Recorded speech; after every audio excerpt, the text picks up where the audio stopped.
इंटरनेटवर सध्या हा व्हिडिओ धुमाकूळ घालतोय.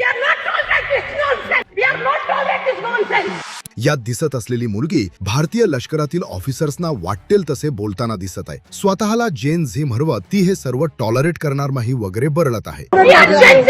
वा भाई, जेन झी ही काय नवीन धमकी आहे का? मुळात पहिला मुद्दा म्हणजे ताई तिथे फिरायला गेले आहेत आणि लष्करातले जवान त्यांची ड्युटी करत आहेत. दुसरा मुद्दा, ज्यांनी बॅरिकेड लावले आहेत ते स्टेट पोलिसांनी लावले आहेत आणि ही ताई लष्करातल्या जवानांशी असभ्यपणे बोलत आहे. तिसरा मुद्दा की हे बॅरिकेड टुरिस्टना अडवून त्यांची मजा घेण्यासाठी लावलेले नाही तर त्यांच्या सुरक्षिततेसाठी लावले जातात. हवामान, इतर धोके किंवा सेन्सिटिव्ह मुवमेंटसाठी अशा प्रकारे प्रवाशांना अडवले जाते. आणि चौथा सर्वात महत्वाचा मुद्दा म्हणजे तुम्ही टॅक्स भरता म्हणून तुम्ही कुठेही मन मानेल तिथे प्रोटोकॉल तोडून शिरू शकत नाही. आणि जेन झी असणं हा तर अजिबातच नाही, कारण या व्हिडिओच्या कमेंटमध्ये या ताईंना जेन झीच सगळ्यात जास्त शिव्या घालत आहे. तुम्हाला काय वाटतं? अशा प्रकारे पब्लिकली तुमची एज आयडेंटिटी वापरून धमकी देणं योग्य आहे की अयोग्य? आम्हाला कमेंट करून जरूर कळवा आणि अशाच इंटरेस्टिंग व्हिडिओसाठी सबस्क्राईब करा जबरी खबरी.